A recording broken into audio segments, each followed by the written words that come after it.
인생이 잘 풀리고 운이 열리는 얼굴이 되기 위해서는 반드시 이것을 알아야 합니다.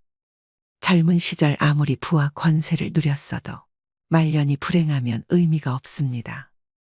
젊어서 고생은 사서도 한다고 했지만 노년 시절 궁핍함은 인생에서 꼭 피해야 하는 세 가지 중 하나로 꼽히는데요. 특히 노년기의 운은 건강과 직결돼 있기 때문에 더욱 그렇습니다.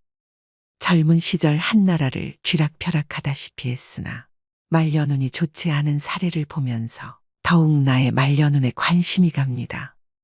여러분, 보통 정해진 사주팔자는 바꿀 수 없다고 하지만 관상은 예외라는 것 아시나요? 관상학에 따르면 인상을 바꿀 수 있다고 하는데요. 말년운이 좋은 관상은 따로 있다고 하지만 혹 그렇게 생기지 않았더라도 너무 걱정 안 하셔도 됩니다. 말년운이 좋아지는 얼굴로 만들면 됩니다. 그래서 오늘은 불을 불러오는 관상 만드는 방법과 말년운이 좋은 관상은 어떤 특징이 있는지 살펴보겠습니다.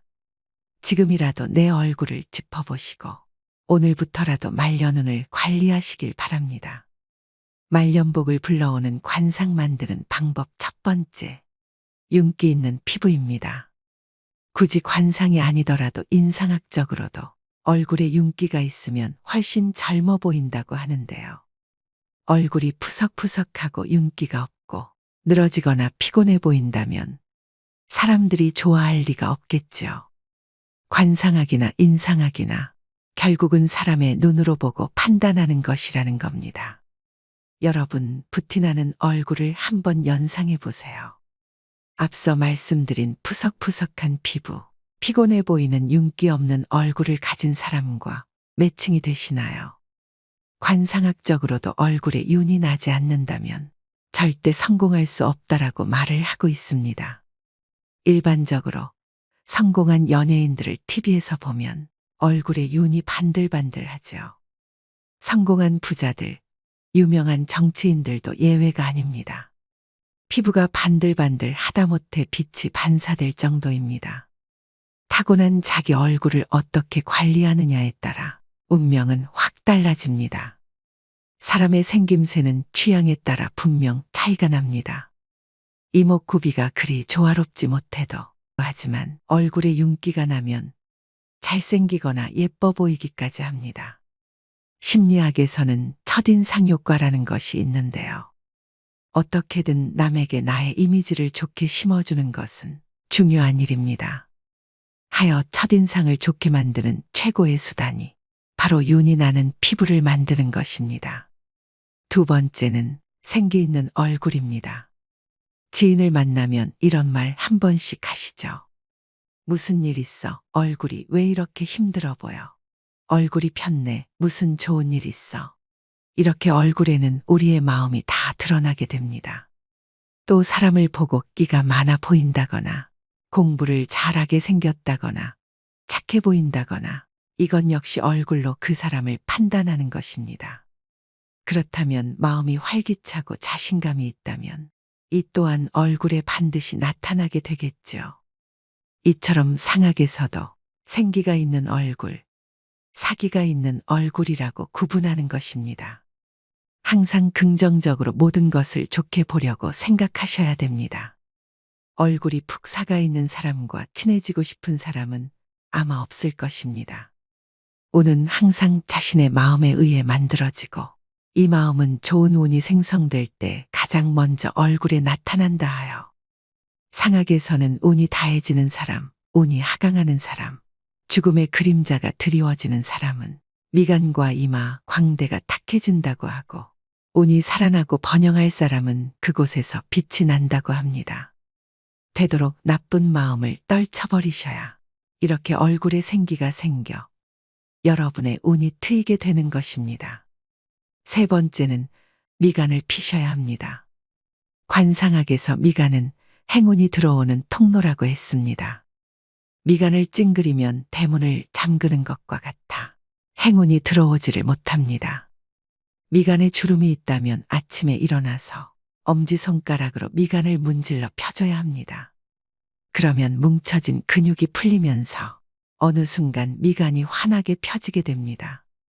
또한 근본적으로 미간을 펴는 가장 좋은 방법은 웃는 것입니다. 긍정적인 생각과 좋은 행동을 하면 자연히 미간이 펴집니다. 사소한 일이라도 즐거움을 부여해 웃으셔야 됩니다.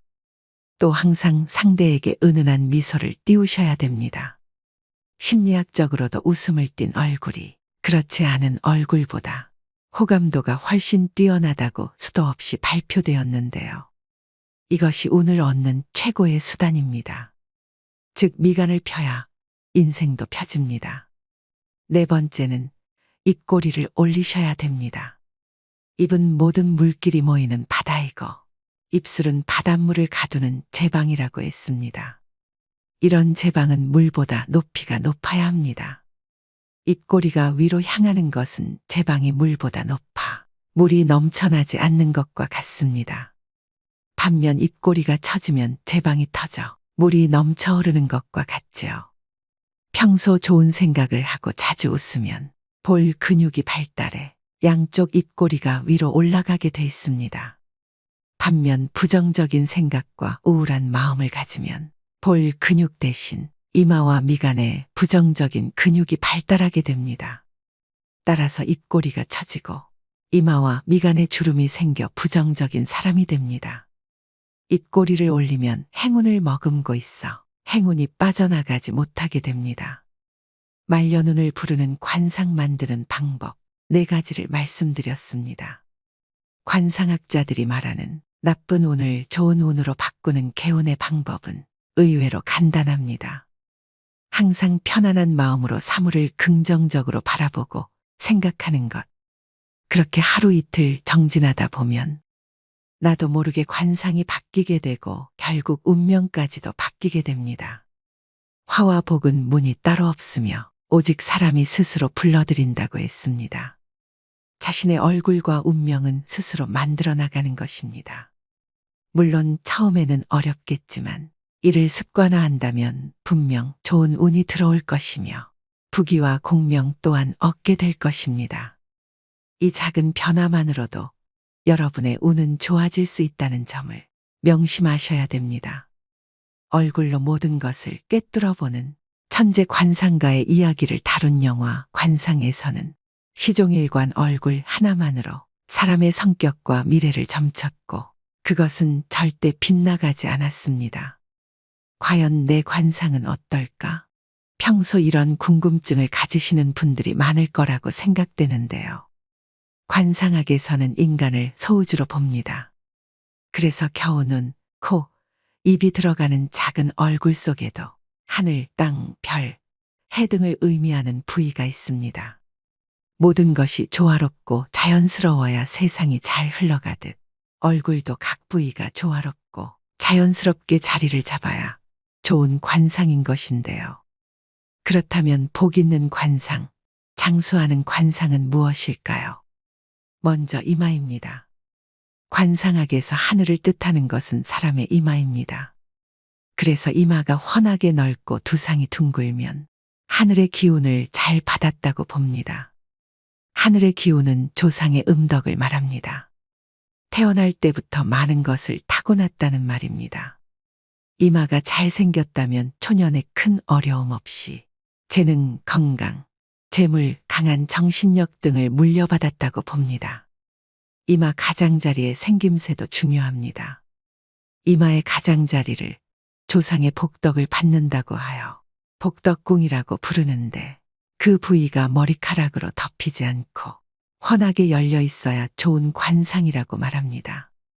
다음은 눈입니다. 관상학에서는 왼쪽 눈을 해, 오른쪽 눈을 달이라고 봅니다.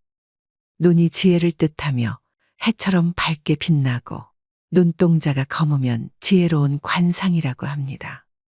만약 좋은 이마를 타고났어도 눈에 힘이 없고 흐리멍덩하다면 소용이 없습니다. 조상에게 좋은 음덕을 받았더라도 지혜가 없어 그것을 다 날리는 꼴인데요.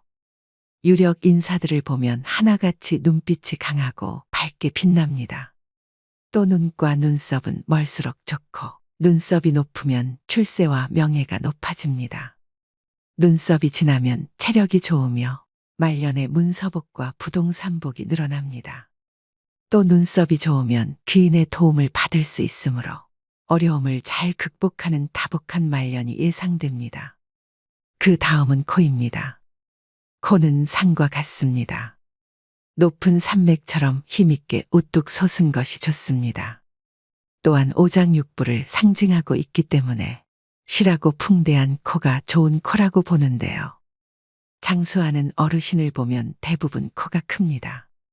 코가 작다는 것은 오장육부가 약하게 태어났다는 뜻이고 수명이 짧을 수 있으므로 건강관리를 잘해야 합니다. 코가 크고 높으면 자존심이 강하고 스스로 무엇을 하고자 하는 욕구도 강합니다. 다음은 광대뼈입니다. 코가 산이라면 광대뼈는 바위를 뜻합니다.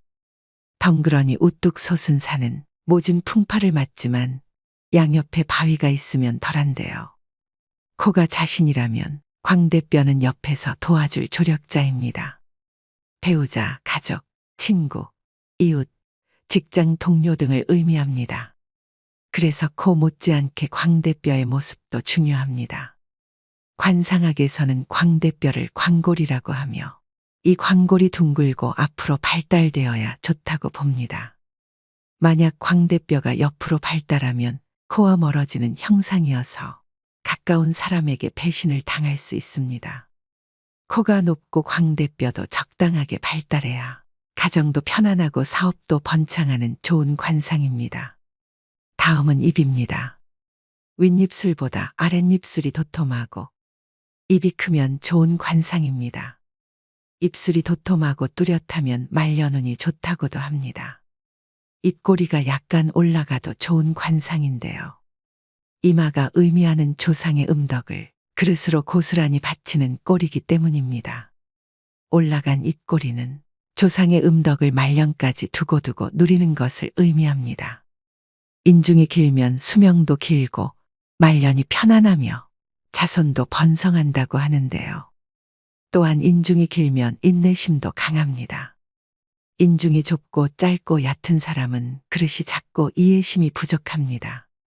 말년의 기력이 약해져서 건강 관리를 잘해야 하고 자식과의 연이 적습니다. 만약 여러분들 중에 입이 빈약하다면 웃을 일이 없다고 하여도 꼭 많이 웃기를 바랍니다. 입은 중년과 말년의 모든 복을 담는 그릇이 되기 때문입니다. 다음은 턱입니다. 턱은 나의 인생을 떠받쳐주는 역할을 하고 재산을 모으고 축적하는 곳인데요. 땅 부자 중에는 턱이 잘 발달된 사람이 많습니다. 약간 각진 듯 둥근 턱이 좋은 턱으로 여겨집니다. 턱의 두께는 살이 많으면서 탄력이 있어야 좋고 턱 주위가 둥글어 마치 U자형처럼 풍만하고 여유 있게 보이는 턱이 좋은 턱입니다. 턱은 집터와 같기 때문에 좌우 아래가 넓고 크고 두껍고 단단할수록 좋습니다. 이런 턱은 노년의 풍요로운 삶을 영위할 수 있고 아랫사람들이 잘 따르게 됩니다. 관상학에서는 턱은 노복궁이라고 하며 주위 사람들이 나를 얼마나 믿고 따르고 도와주느냐를 보는 부분이기도 합니다. 따라서 턱이 넓고 크면 내가 부릴 수 있는 사람, 나를 따르는 사람이 많다는 의미가 됩니다. 즉 한마디로 아랫사람의 덕이 있고 자녀도 효도하게 됩니다. 반면 턱이 좁고 작으면서 약하면 내가 부릴 수 있는 사람, 나를 따르는 사람이 없어 어떤 일이든 나 혼자 해야 합니다. 또한 뺨 아래가 움푹 파였거나 뾰족하면 경제적 어려움을 겪으며 주위 사람들이 나에게서 멀어져 외로워집니다. 이마가 다소 어둡고 좁고 탁하더라도 코와 광대뼈 그리고 턱이 둥글게 잘 발달돼 있다면 유년기의 생활은 비록 어렵게 보내도 중년기 이후의 삶은 좋아집니다. 다음은 귀입니다. 귀는 크고 작고가 중요하지 않습니다. 윤곽이 뚜렷하고 뾰족하지 않은 둥근 귀, 두꺼운 귀를 좋은 귀로 봅니다. 귀의 윤곽이 뚜렷하다는 것은 그만큼 의지력도 강하다는 것을 나타냅니다. 중간에 포기하지 않고 일을 추진한다는 말인데요. 또한 귀가 둥글면 총명하다고 여깁니다. 귀가 뒤집어진 사람은 자존심이 세거나 욕심이 많을 가능성이 크다고 봅니다. 오늘의 영상 어떠셨나요? 나이가 들어가면서 자신의 삶과 인품이 얼굴을 통해 나타나게 됩니다. 얼굴은 인생의 성적표입니다. 늙을수록 얼굴에 웃음이 그려져야 합니다. 그래야 좋지 않았던 인상도 좋은 관상으로 바뀔 수 있게 되는 것이죠. 나이 들어 얼굴에 짜증과 불만, 우울을 담고 있다면 여러분 인생의 낙제점을 모두에게 공개하는 것이 됩니다. 이만큼 살아왔으니 마음은 이만큼 넓어지고 따뜻해졌다는 것을 우리는 얼굴의 표정으로 말할 수 있어야 합니다. 오늘 말씀드린 말년복을 불러오는 관상 만드는 방법을 꼭 실천하셔서 먼 훗날 여러분의 얼굴에 그려질 모습들이 따뜻하고 넉넉하기를 바라봅니다. 사람의 운명을 과연 어떤 것이 갈라놓겠느냐고 생각할 수도 있지만 분명한 것은 아주 작고 사소한 무언가가 변화를 만들며 이 작은 변화만으로도 여러분의 운명은 좋아질 수 있음을 명심하시길 바랍니다. 오늘도 노후의 지혜와 함께 해주셔서 감사드립니다. 황금빛으로 무르익어가는 여러분의 지혜로운 인생을 언제나 응원합니다. 여러분은 운이 좋은 사람이라고 생각하시나요? 나는 늘 운이 좋다라고 생각하는 분들도 있을 것이고 뭘 해도 잘 안 풀리고 운이 없다라는 생각이 드는 분도 계실 텐데요.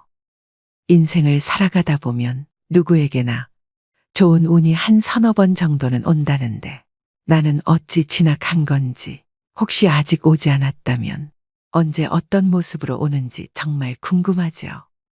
물론 좋은 운이 왔는데도 그 운이 온 줄 모르고 놓치시는 분들이 의외로 많이 계십니다. 좋은 운을 당겨오는 방법을 알 수 있고 그 운을 놓치지 않고 잡을 수 있는 방법을 찾을 수 있다면 얼마나 좋을까요?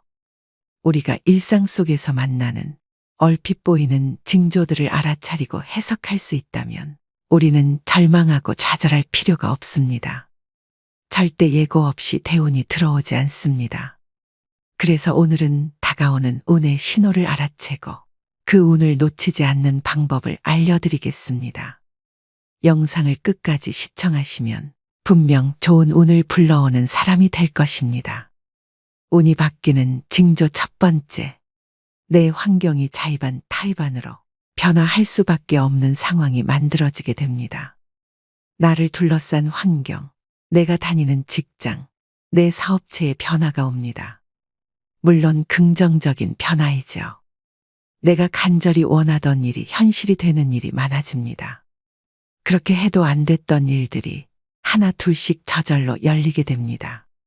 다만 경우에 따라서는 최악의 상황이 먼저 찾아와서 나를 힘들게 합니다. 인생에 큰 시련을 준 뒤에 극적인 변화가 생기기도 합니다. 이러한 때 주의 깊게 살펴야 하고 만일 어려운 일이 닥쳐도 결코 물러서지 말고 꼿꼿이 버텨내야 합니다. 궁하면 통한다고 했습니다. 골똘히 생각해 보십시오. 살 길이 어디에 있는지 방법을 찾게 되고 변화를 이루게 됩니다. 두 번째, 내 주변 인맥들이 바뀝니다. 지인이든 아는 사람이나 친구든 대운이 들어올 때는 만남이 싫어지게 됩니다. 즉 득이 안 되는 쓸데없는 시간 낭비라고 생각을 하기 때문에 필요 이상의 시간 낭비를 안 하려고 행동하게 됩니다.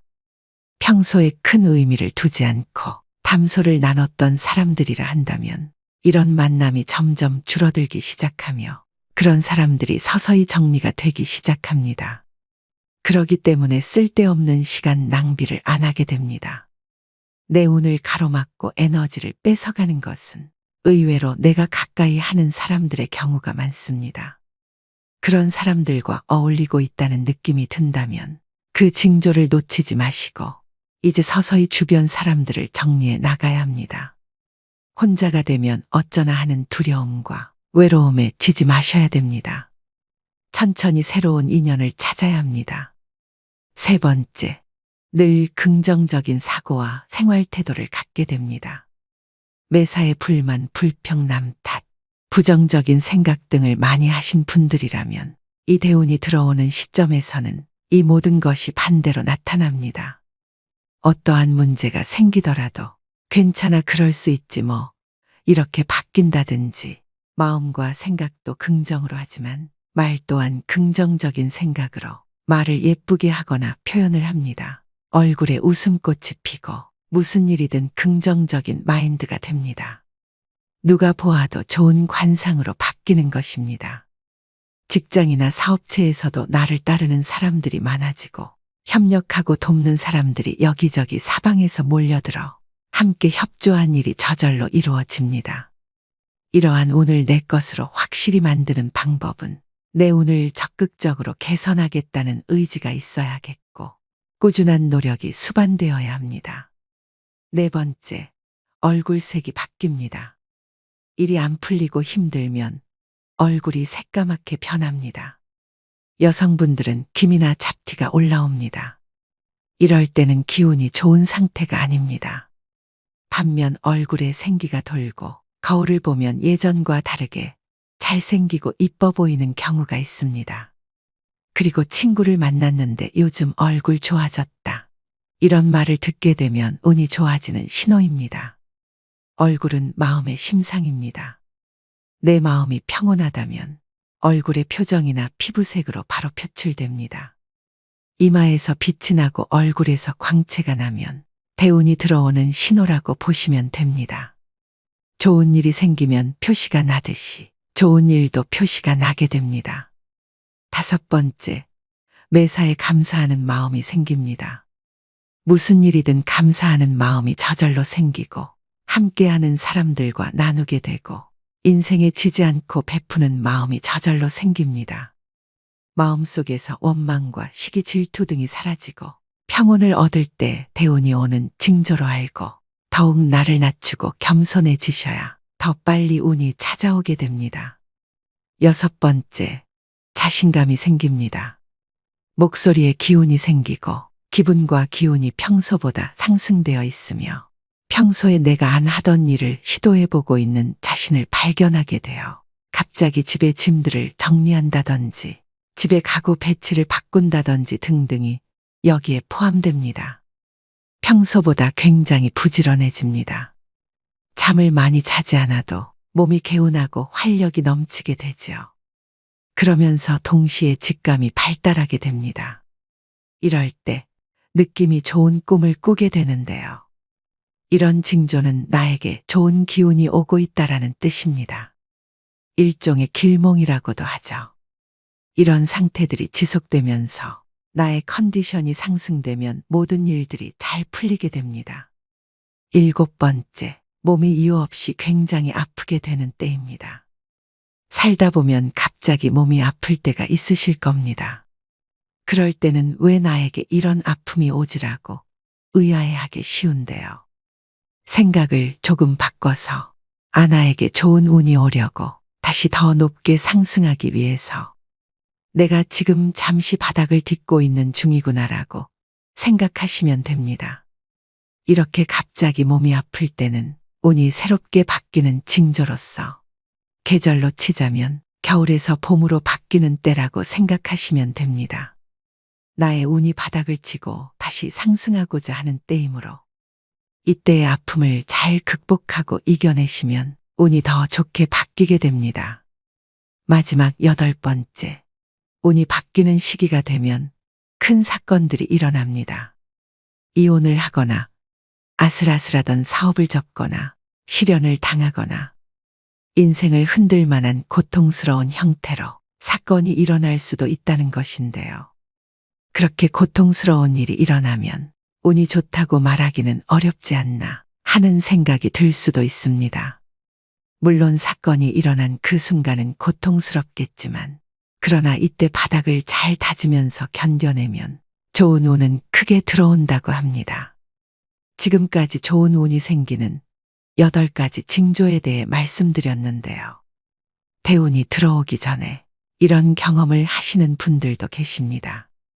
그동안 계속 힘들고 안 좋았지만 갑자기 상황이 더 나빠지고 너무 힘들어지는 현상이 생길 때가 있습니다.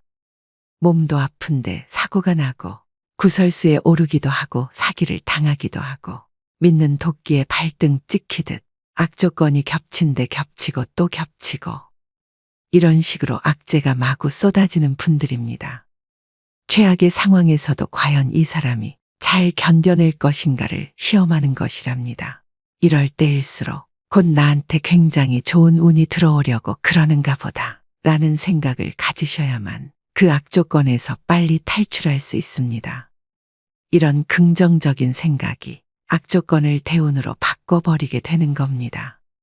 운도 나의 노력으로 바꿀 수 있다는 것을 꼭 명심하시고 좋은 운을 더 많이 담을 수 있도록 나의 그릇을 더 크게 키우는 매일매일이 되셨으면 좋겠습니다.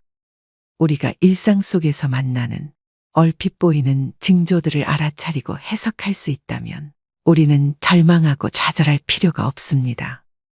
절대 예고 없이 대운이 들어오지 않습니다. 그래서 오늘은 다가오는 운의 신호를 알아채고 그 운을 놓치지 않는 방법을 알려드리겠습니다. 영상을 끝까지 시청하시면 분명 좋은 운을 불러오는 사람이 될 것입니다. 운이 바뀌는 징조 첫 번째, 내 환경이 자의반 타의반으로 변화할 수밖에 없는 상황이 만들어지게 됩니다. 나를 둘러싼 환경, 내가 다니는 직장, 내 사업체에 변화가 옵니다. 물론 긍정적인 변화이죠. 내가 간절히 원하던 일이 현실이 되는 일이 많아집니다. 그렇게 해도 안 됐던 일들이 하나 둘씩 저절로 열리게 됩니다. 다만 경우에 따라서는 최악의 상황이 먼저 찾아와서 나를 힘들게 합니다. 인생에 큰 시련을 준 뒤에 극적인 변화가 생기기도 합니다. 이러한 때 주의 깊게 살펴야 하고 만일 어려운 일이 닥쳐도 결코 물러서지 말고 꼿꼿이 버텨내야 합니다. 궁하면 통한다고 했습니다. 골똘히 생각해 보십시오. 살 길이 어디에 있는지 방법을 찾게 되고 변화를 이루게 됩니다. 두 번째, 내 주변 인맥들이 바뀝니다. 지인이든 아는 사람이나 친구든 대운이 들어올 때는 만남이 싫어지게 됩니다. 즉 득이 안 되는 쓸데없는 시간 낭비라고 생각을 하기 때문에 필요 이상의 시간 낭비를 안 하려고 행동하게 됩니다. 평소에 큰 의미를 두지 않고 담소를 나눴던 사람들이라 한다면 이런 만남이 점점 줄어들기 시작하며 그런 사람들이 서서히 정리가 되기 시작합니다. 그러기 때문에 쓸데없는 시간 낭비를 안 하게 됩니다. 내 운을 가로막고 에너지를 뺏어가는 것은 의외로 내가 가까이 하는 사람들의 경우가 많습니다. 그런 사람들과 어울리고 있다는 느낌이 든다면 그 징조를 놓치지 마시고 이제 서서히 주변 사람들을 정리해 나가야 합니다. 혼자가 되면 어쩌나 하는 두려움과 외로움에 지지 마셔야 됩니다. 천천히 새로운 인연을 찾아야 합니다. 세 번째, 늘 긍정적인 사고와 생활 태도를 갖게 됩니다. 매사에 불만, 불평, 남 탓, 부정적인 생각 등을 많이 하신 분들이라면 이 대운이 들어오는 시점에서는 이 모든 것이 반대로 나타납니다. 어떠한 문제가 생기더라도 괜찮아 그럴 수 있지 뭐 이렇게 바뀐다든지 마음과 생각도 긍정으로 하지만 말 또한 긍정적인 생각으로 말을 예쁘게 하거나 표현을 합니다. 얼굴에 웃음꽃이 피고 무슨 일이든 긍정적인 마인드가 됩니다. 누가 보아도 좋은 관상으로 바뀌는 것입니다. 직장이나 사업체에서도 나를 따르는 사람들이 많아지고 협력하고 돕는 사람들이 여기저기 사방에서 몰려들어 함께 협조한 일이 저절로 이루어집니다. 이러한 운을 내 것으로 확실히 만드는 방법은 내 운을 적극적으로 개선하겠다는 의지가 있어야겠고 꾸준한 노력이 수반되어야 합니다. 네 번째, 얼굴색이 바뀝니다. 일이 안 풀리고 힘들면 얼굴이 새까맣게 변합니다. 여성분들은 기미나 잡티가 올라옵니다. 이럴 때는 기운이 좋은 상태가 아닙니다. 반면 얼굴에 생기가 돌고 거울을 보면 예전과 다르게 잘생기고 이뻐 보이는 경우가 있습니다. 그리고 친구를 만났는데 요즘 얼굴 좋아졌다. 이런 말을 듣게 되면 운이 좋아지는 신호입니다. 얼굴은 마음의 심상입니다. 내 마음이 평온하다면 얼굴의 표정이나 피부색으로 바로 표출됩니다. 이마에서 빛이 나고 얼굴에서 광채가 나면 대운이 들어오는 신호라고 보시면 됩니다. 좋은 일이 생기면 표시가 나듯이 좋은 일도 표시가 나게 됩니다. 5번째, 매사에 감사하는 마음이 생깁니다. 무슨 일이든 감사하는 마음이 저절로 생기고 함께하는 사람들과 나누게 되고 인생에 지지 않고 베푸는 마음이 저절로 생깁니다. 마음속에서 원망과 시기 질투 등이 사라지고 평온을 얻을 때 대운이 오는 징조로 알고 더욱 나를 낮추고 겸손해지셔야 더 빨리 운이 찾아오게 됩니다. 6번째, 자신감이 생깁니다. 목소리에 기운이 생기고 기분과 기운이 평소보다 상승되어 있으며 평소에 내가 안 하던 일을 시도해보고 있는 자신을 발견하게 되어 갑자기 집의 짐들을 정리한다든지 집의 가구 배치를 바꾼다든지 등등이 여기에 포함됩니다. 평소보다 굉장히 부지런해집니다. 잠을 많이 자지 않아도 몸이 개운하고 활력이 넘치게 되지요. 그러면서 동시에 직감이 발달하게 됩니다. 이럴 때 느낌이 좋은 꿈을 꾸게 되는데요. 이런 징조는 나에게 좋은 기운이 오고 있다라는 뜻입니다.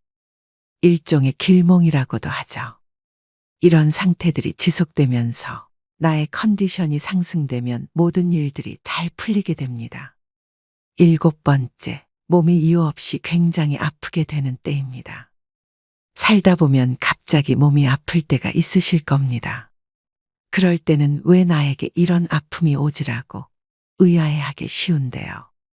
생각을 조금 바꿔서 나에게 좋은 운이 오려고 다시 더 높게 상승하기 위해서 내가 지금 잠시 바닥을 딛고 있는 중이구나라고 생각하시면 됩니다.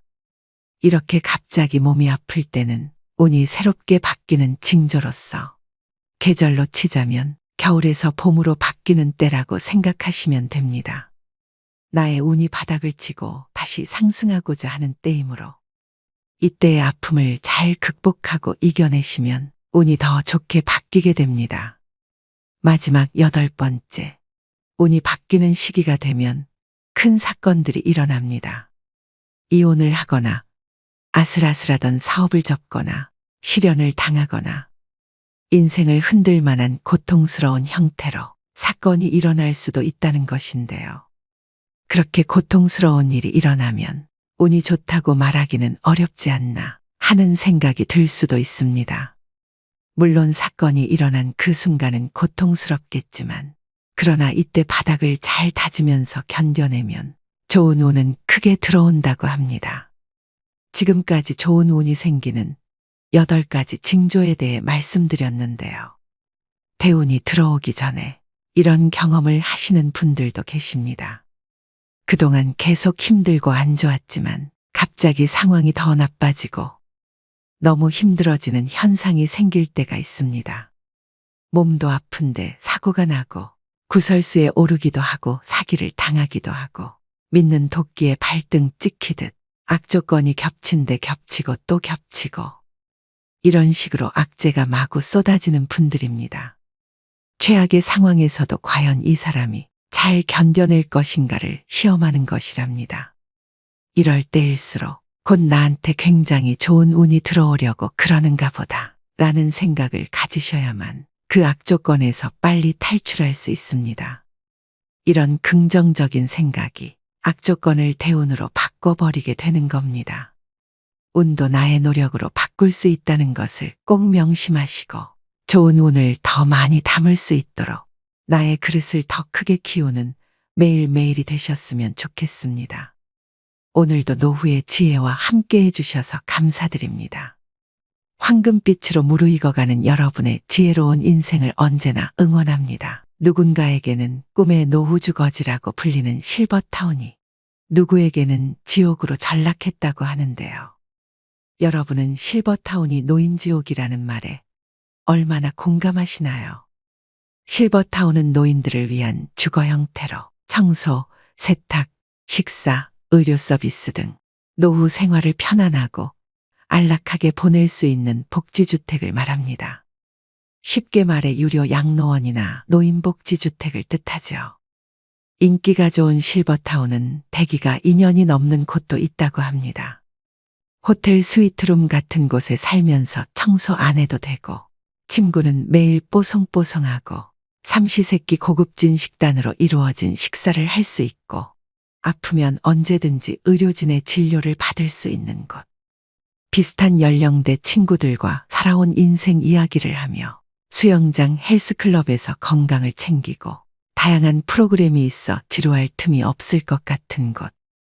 서울 도심이나 인근 도시에 자리 잡고 있어 외출도 자유로울 뿐만 아니라 가족들도 교통체증 없이 수시로 찾아올 수 있는 이곳은 지상낙원으로 비춰질 수 있습니다. 나이 들어 몸이 아프면 만사가 귀찮습니다. 그럴 때마다 누군가 밥도 해주고 청소도 해주고 빨래도 해줬으면 좋겠다는 생각을 하실 텐데요.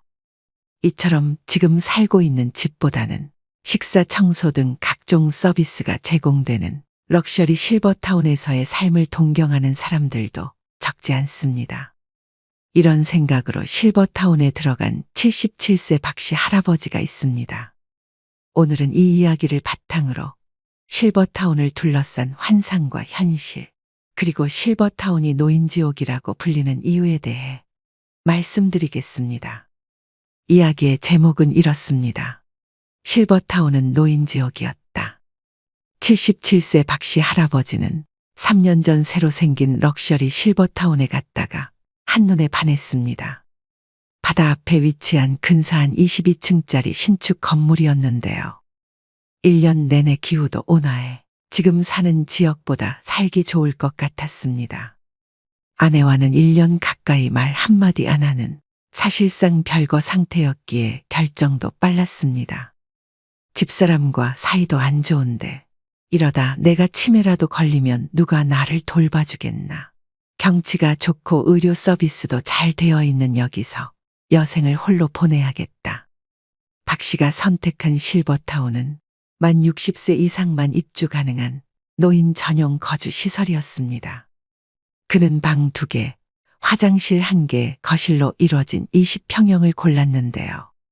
보증금 5억에 매달 식사와 관리비 등으로 약 170만 원씩 냈습니다. 바다로, 산으로, 첫 1년은 마치 천국에 온 기분이었죠. 하지만 점점 일상의 무게에 짓눌리기 시작했습니다. 입주자들의 평균 나이는 75세.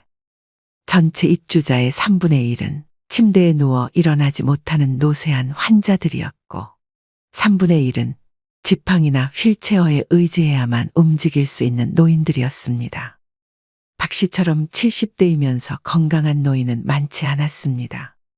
부와 연륜을 쌓으며 성공한 인생을 일군 엘리트들과의 지적인 대화를 기대했지만 허무한 착각으로 끝나버렸습니다. 내가 왕년에 해외 법인 사장이었는데 직원만 5만 명이었어. 아들이 2인데 서울대 의대랑 법대를 보냈지. 끝없는 전직, 재산, 자식 자랑에 스트레스만 쌓여갔습니다. 유명 셰프가 만든 삼시세끼가 제공됐지만 진수성찬도 하루 이틀이지 질려서 매일 먹긴 힘들었습니다. 영양식이다 보니 간이 약하고 맛도 썩 좋지 않았는데요. 시골 경로당에 가면 3, 4, 5 모여서 삼겹살, 파전 등 다양한 음식을 해먹습니다. 그렇지만 실버타운에서는 이러한 풍경을 기대하기 어렵습니다. 그래서 박 씨는 부엌에서 직접 요리해 간단히 먹는 날이 많아졌습니다. 실버타운 생활에 적응하지 못한 박 씨는 지역 커뮤니티에 눈을 돌려보기도 했지만 소도시라 그런지 생각처럼 친구를 사귀는 것이 쉬운 일이 아니었습니다. 방에 틀어박혀 외롭게 지내는 날이 늘었고 우울증이 찾아오기 시작했습니다. 살던 곳으로 돌아가고 싶다. 언제 죽을지 모르지만 만약 90세까지 산다고 하면 이런 감옥살이를 하면서 시간과 돈을 낭비하긴 싫었습니다. 결국 박 씨는 2년 동안의 실버타운 생활을 청산하고 작년 살던 곳으로 유턴했는데요. 만기 전 퇴소이기 때문에 비싼 수수료를 내야 했습니다. 비싼 수업료를 낸 셈이지만 그는 현재의 도시 생활에 매우 만족하고 있습니다. 박 씨는 나이가 들어도 남녀노소가 모여 있는 지금의 주거 환경에서 계속 사는 것이 좋다는 걸 뒤늦게 깨달았다면서 두 다리가 성한 건강한 노인이 비싼 돈을 내면서 노인들만 모여 사는 실버타운에 들어갈 필요는 없을 것 같다고 얘기합니다. 여러분은 이 사연을 듣고 어떤 생각이 드시나요? 실제로 입소자들이 함께 모이는 식사 시간마다 자식 자랑을 하는 분들 때문에 화병이 났다는 분들도 계십니다. 할머니들이 무리를 짓고 새로운 사람을 배척하는 경우도 있습니다. 할아버지들은 한데 모이더라도 친해지기 전까지는 서로 얘기하지 않고 혼자 밥을 드시는 경우가 많다고 하는데요. 단체 생활 그 자체가 허들이 되는 셈이죠. 그러다 보니 실버타운은 3년 이상 거주해야 보증금을 100% 돌려준다는 곳이 많습니다. 즉 3년도 버티지 못하는 분이 많다는 의미입니다. 이처럼 실버타운이 마냥 좋지만은 않을 수 있습니다. 특히나 평소에 자기 자신이 어떤 사람인지 잘 파악하지 못하고 있다면 실버타운으로 들어가는 것이 말년에 가장 후회스러운 선택이 될 수도 있겠습니다. 여러분은 인생의 마지막 거처에 대해 생각해 본 적 있으신가요? 고향에 작은 집 하나 마련해 책 읽고 텃밭 가꾸며 조용히 살까? 아니면 북적북적한 도시에서 사람들과 부대끼면서 지낼까? 어디서 살든 자식들 고생 안 시키고 우아하게 마무리하고 싶은데 어떤 선택을 해야 후회하지 않을까요? 60대가 되면 누구나 한 번쯤 해보는 질문들일 텐데요. 물론 100세 시대의 은퇴 설계라고 하면 아직까진 많은 사람들이 재정적인 준비부터 떠올리죠.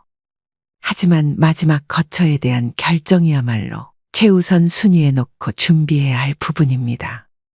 평균 수명이 길어지면서 퇴직한 이후에도 살아야 할 시간이 길어졌기 때문입니다. 나이가 들면 현역 시절처럼 외출을 자주 하지 않다 보니 집에 오래 머물게 되며 힘이 들어서 이사도 쉽게 다니지 못하게 됩니다. 은퇴 후 주거지는 처음부터 심사숙고해서 골라야 한다는 얘기인데요. 그래서일까요? 우리보다 앞서 고령화를 겪은 선진국에선 노후 준비는 집에서 시작해서 집에서 끝난다고 말할 정도입니다. 은퇴한 노인들은 어디에서 살기를 원할까요? 디지털 뉴에이징 연구소가 노인 실태 조사를 토대로 분석해 봤더니 대다수 노인들은 살던 집에서 늙어가기를 희망하고 있었습니다. 건강한 노인은 86%, 기력이 떨어진 노쇠한 노인조차도 75%가 현재 집에서 계속 살고 싶다고 답했습니다. 거동이 불편하게 되었을 때는 어떻게 하고 싶으냐는 질문에서도 전체 응답자의 55%가 돌봄 서비스를 받으면서 현재 살고 있는 집에서 계속 살고 싶다고 답했습니다. 아무리 건강이 나빠져도 이미 오래 살아서 익숙해진 동네에서 벗어나는 건 원치 않는 것인데요. 돌봄, 식사 등 서비스가 제공되는 노인요양시설에 들어가겠다는 응답자 비중은 32%로 두 번째로 많았습니다. 다만 건강 상태에 따라 온도차는 있었습니다. 노쇠한 노인의 경우엔 요양시설에 들어가겠다는 응답자 비중이 36%로 건강한 노인 31%보다는 높았습니다. 신혜리 경희대 노인학과 교수는 지역 사회에 계속 거주하는 이른바 에이징 인 플레이스는 한국뿐만 아니라 전 세계적인 공통 트렌드라며 노인들은 대부분 살던 집에서 계속 살기 원하며 건강이 좋지 않아 원래 집에서 살기 어려워졌다면 그때 일상생활 지원 서비스가 제공되는 주택 입주를 고려한다고 말합니다. 시설에 들어가게 되면 그동안 맺어왔던 지역 사회 혹은 이웃 관계망과 단절되기 때문에 불편해도 살던 집에서 계속 살고 싶어 한다는 설명입니다. 그럼에도 불구하고 럭셔리 실버타운에 들어가 사는 꿈을 꾸고 계신 분들도 적지 않을 텐데요. 얼마 전 호텔식 실버타운에 들어갔다가 2년 만에 퇴소한 70대 초반 부부는 이렇게 말합니다. 실버타운에 입주한 지 얼마 안 됐을 땐 그야말로 천국과 같았습니다. 내부의 수영장과 헬스클럽은 물론이고 소극장의 도서관, 당구장, 탁구장, 노래방, 그리고 방문한 가족들과 모임을 가질 수 있는 고급 레스토랑, 스카이라운지에 와인바가 있어 자신이 좋아하는 재즈를 들으며 이웃 친구와 늦도록 담소를 나눌 수 있겠다는 생각에 부부는 행복했습니다. 이게 5년 전의 일입니다. 이곳에서 나중에 거동이 불편할 때라도 보살핌을 잘 받으며 자식들에게 부담 주지 않고 여생을 보내면 되겠구나 하는 생각에 마음까지 홀가분해졌다고 합니다. 첫 몇 개월은 그야말로 구름 위를 걷는 기분이었습니다. 사실 실버타운 안에 있을 때는 호텔 같은 방 안에서 많이 지냈고 시설을 본격적으로 이곳저곳 이용하기보다는 외출해서 친구들을 만나 자랑하기 바빴기 때문에 여전히 방문객처럼 지냈습니다. 입주 후 들뜬 몇 개월이 지나자 점점 일상의 무게에 짓눌리기 시작했습니다. 밥 한 끼를 먹으러 식당에 내려가려 해도 옷을 외출할 때처럼 차려입고 나가야 했습니다. 안 그러면 분위기를 해친다는 말이 나오기 때문이었습니다. 자신과 같은 관심거리를 갖고 있는 사람을 실버타운에서 찾기 어려웠을 뿐만 아니라 모여서 하는 이야기를 들어보면 대개는 끝없는 자기 자랑과 자식 자랑만 늘어놓기 일쑤였습니다. 친구를 만나 이런 하소연을 했더니 대뜸 이런 말을 했습니다. 아니 뭐하러 그렇게 비싼 돈 내고 그런 데 들어가서 사냐. 호텔은 그냥 여행 가서 잠깐씩 다녀오면 되는 거고 그곳에서 제공하는 서비스라면 내가 사는 주상복합 아파트와 별반 다르지도 않아. 나도 아파트에서 나와서 엘리베이터 타고 내려가면 온갖 식당들이 한 빌딩 안에 있고 헬스클럽, 병원의 목욕탕에 커피숍과 슈퍼마켓도 있고 빵집도 있고 그 정도는 건물 밖에 나가지 않아도 살 수 있어. 70대 부부는 실버타운 생활 2년 만에 그곳을 나왔습니다.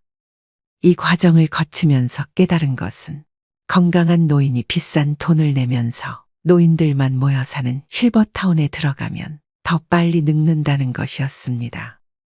은퇴 후 주거 선택은 개인의 취향과 상황, 건강 상태에 따라 다르지만 실버타운의 환상과 현실을 비교하고 신중하게 선택하는 것이 중요합니다. 누군가는 내가 살던 익숙한 집에서 살기를 희망하고 누군가는 아무리 내가 살던 지금 이곳이 좋아도 결국에는 요양원으로 들어가게 되지 않을까 생각하며 미리 마음의 준비를 하고 계실지도 모르겠습니다. 여유가 있다면 요양원 대신 실버타운 입주를 희망하시는 분들이 많습니다. 물론 경제적인 여유가 뒷받침되어야겠지만 좋은 실버타운의 경우 들어가려면 몇 년 이상 대기하는 곳이 있을 정도로 인기가 많은 것도 사실입니다. 하지만 앞서 말씀드렸다시피 실버타운이라고 해서 마냥 다 좋지는 않습니다. 고령화 사회에서는 지역 사회와의 연결성이 더욱 중요해지며 높은 비용의 시설에서만 행복을 찾는 것이 아니라 자신이 속한 지역에서의 안정된 삶을 찾는 것이 현명한 선택일 수 있겠죠. 실버타운에 들어갔다 후회한 80대 김씨 할아버지도 있는데요. 김씨 할아버지는 이제 남은 여생을 자식들에게 피해 주지 않고 말년을 아주 편안하게 지낼 수 있을 것이라는 부푼 꿈을 안고 실버타운에 들어갔습니다. 하지만 막상 실버타운에 들어가 보니 당시 할아버지의 생각이 바뀌는 데는 그리 긴 시간이 걸리지 않았습니다. 실버타운에 처음 들어왔을 때는 유명대학교 출신 교수, 박사들은 물론 의사, 변호사 출신이었던 사람들이 많이 있었지만 이분들도 하나같이 자기 자랑과 자식 자랑하기 일쑤였다 합니다. 그게 싫어서 그런 사람들이 한 명이라도 무리에 있다면 할아버지는 그들을 피하게 되었습니다. 이럴 때면 혼자 마음 편히 집 주변 공원을 산책할 때가 제일 좋았구나 하는 생각에 잠기곤 했습니다. 하지만 이것이 전부가 아니었습니다. 노인들끼리 모함하고 왕따를 시키고 권위의식의 고집불통 이기주의까지 있을 건 전부 있었다고 합니다. 심지어 서로 의견 충돌로 인해 주먹 다짐도 있어 경찰차가 출동했던 적도 있고 할아버지와 함께 들어온 할머니에게 찝쩍거리다 남편 할아버지에게 들켜서 실버타운에서 공개적으로 혼쭐이 나기도 했답니다. 그 중에서는 사람을 의심하는 노인도 많아 실버타운의 직원들을 괴롭히는 사람도 있었다고 하는데요. 거기 서서 봉급이나 축내지 말고 일하러 왔으면 가만히 있지 말고 몰라도 좀 거들어.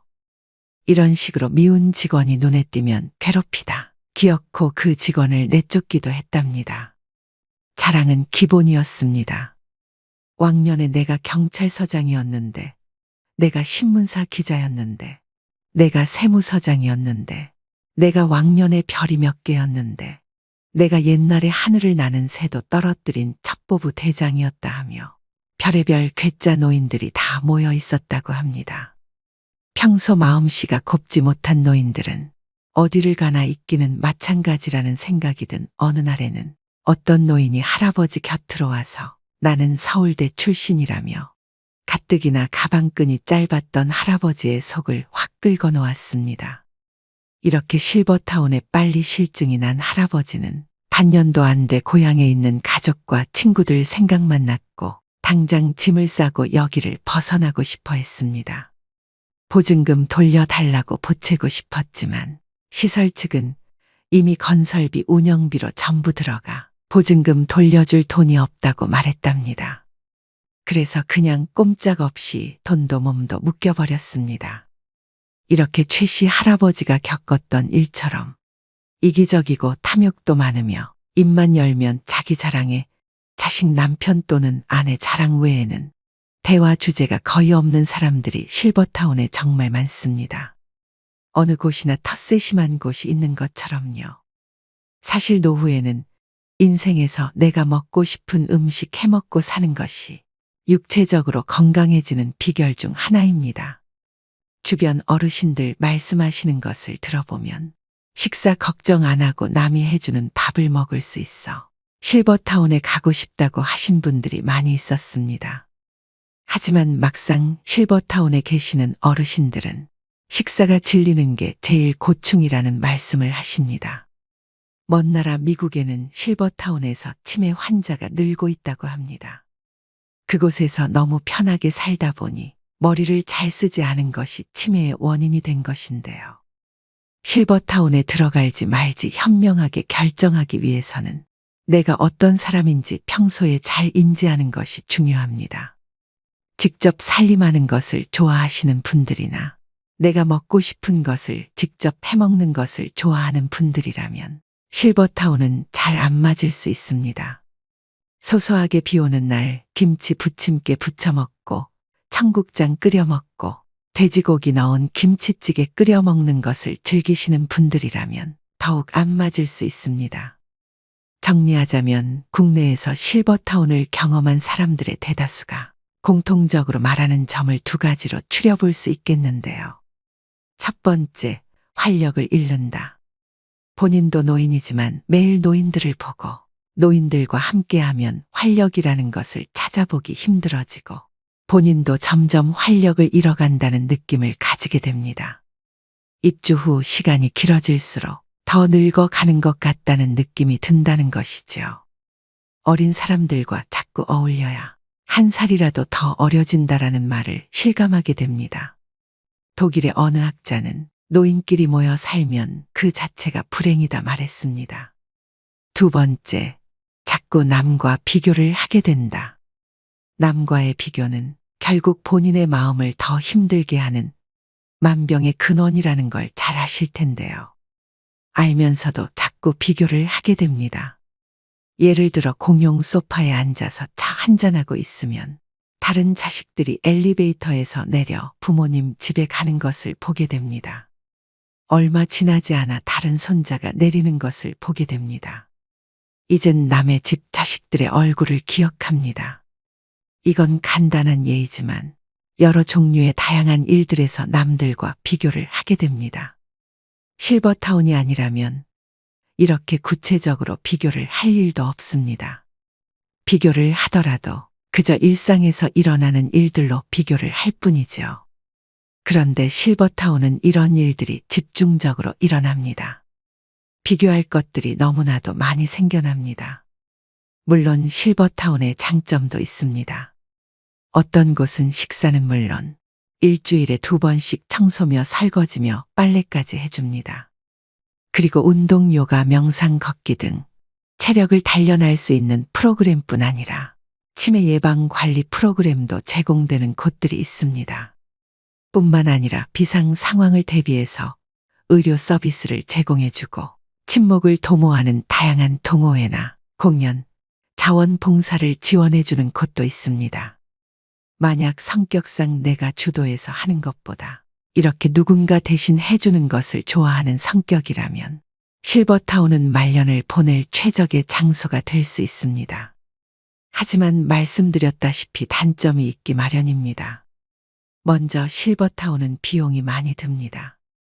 실버타운에 들어갈 경우 월 평균 200에서 350만 원 정도의 돈이 필요하기 때문에 경제적으로 이런 여유가 있지 않은 분들은 쉽게 들어가기 힘든 것도 사실입니다.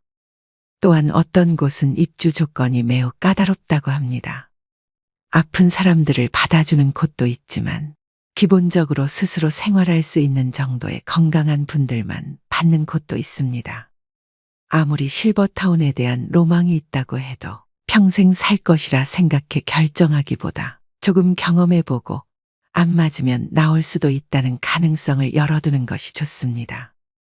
대표적인 고급형 실버타운으로 유명한 삼성 노블 카운티의 경우 가장 작은 규모 30평의 집에 1인이 입주할 경우 보증금은 2억 1천만 원에서 2억 7천만 원 수준이라고 합니다. 월세는 60만 원이며 1인 기준 생활비는 155만 원 정도라고 하는데요. 식대는 별도이고 1인당 64만 원 정도라고 합니다.